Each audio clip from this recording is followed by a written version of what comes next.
যখন আমার ঘুম ভাঙে তখন আমি দেখলাম আবির আমার দিকে তাকিয়ে শুয়ে আছে আর মুচকি হাসছে। অথচ এই মানুষটা কাল রাতে আমার সাথে কি ব্যবহারটাই না করেছে। আমি তার সাথে কোনো কথা না বলে বিছানা থেকে নামতে নিলে সে আমার হাত টেনে বিছানায় ফেলে দেয় আর বলে, তোমাকে আজকে খুব সুন্দর লাগছে, তুমি আমার পরী, আজ তুমি গোলাপি রঙের শাড়ি পরবে, গোলাপি রঙের শাড়িতে তোমাকে অনেক সুন্দর লাগবে। আমি বুঝে উঠে পারছিলাম না সে কেন এরকম করছে। যাই হোক, ঘুম থেকে উঠে গোসল করে আমি গোলাপি রঙের শাড়ি পরি। ঘরে এসে দেখি আবির বসে আছে, কপাল কুঁচকানো, আমার দিকে ফিরেও তাকাচ্ছে না। কি হয়েছে, আপনার কি মন খারাপ? আমার মন খারাপ কিনা তোকে বলতে যাব কেন? যা আমার জন্য নাস্তা বানা। আপনার কি মাথায় সমস্যা আছে? কিছুক্ষণ আগেই তো আপনি আমাকে বললেন গোলাপি রঙের শাড়ি পরতে, কত ভালো ব্যবহার করেছেন, এখন আমার সাথে এত খারাপ ব্যবহার কেন করছেন? কখন বলেছি তোকে আমি গোলাপি রঙের শাড়ি পরতে? এখন আমার সামনে থেকে দূর হ, তোর চেহারা আমি দেখতে চাই না। আমার মনে হচ্ছিল মাটি ফাঁক হয়ে যাক আর আমি সেখানে ঢুকে যাই। একটা মানুষ কিভাবে এতগুলো রূপ ধারণ করতে পারে? সে আমার সাথে কেন এত খারাপ ব্যবহার করছে? যাই হোক, কান্না করতে করতে ঘর থেকে বের হলাম, রান্নাঘরে গেলাম। বিয়ের প্রথম দিনই আমার নাস্তা বানাতে হবে, কেননা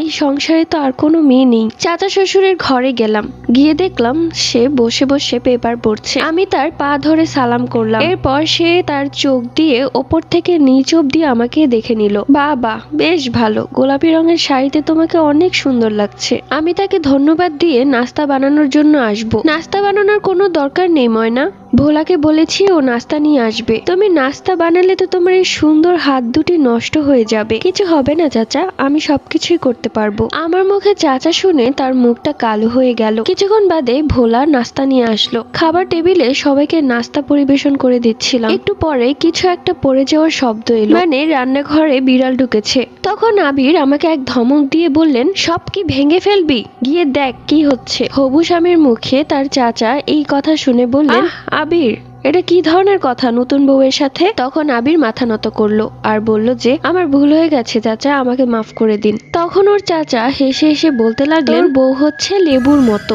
বেশি চিপলে কিন্তু তেতো হয়ে যাবে, তখন আর ভালো লাগবে না। আমার চাচা শ্বশুরের কথার আগামাথা কিছুই বুঝতে পারলাম না। আমি দৌড়ে গেলাম রান্নাঘরে, গিয়ে দেখলাম একটা কালো বিড়াল আমার দিকেই তাকিয়ে আছে। সে প্লেটটা ভেঙে ফেলেছে। আমি বিড়ালটাকে হুশ হুশ করলেও বিড়ালটা সরছিল না। এক পর্যায়ে আমি বিড়ালটার সামনেই সেই প্লেটটা পরিষ্কার করতে লাগলাম। প্লেট পরিষ্কার করতে করতে হঠাৎই আমি অনুভব করলাম আমার পেছনে এসে কেউ দাঁড়িয়েছে। ঘুরে তাকিয়ে চমকে উঠলাম, দেখলাম আবির দাঁড়িয়ে আছে, এক হাত দেয়ালের উপর ভর করে দাঁড়িয়েছে, মনে হচ্ছে নায়ক। মুচকি হেসে বলল, আমার কথা মতো গোলাপি শাড়ি পরেছো, তোমাকে খুব সুন্দর লাগছে। আমি তার সাথে কোনো কথাই বললাম না, কেননা তার সাথে কোনো কথা বলার ইচ্ছে আমার নেই। কিছুক্ষণ পর সে গায়েব হয়ে গেল। এসে দেখলাম সে খাবার খাচ্ছে।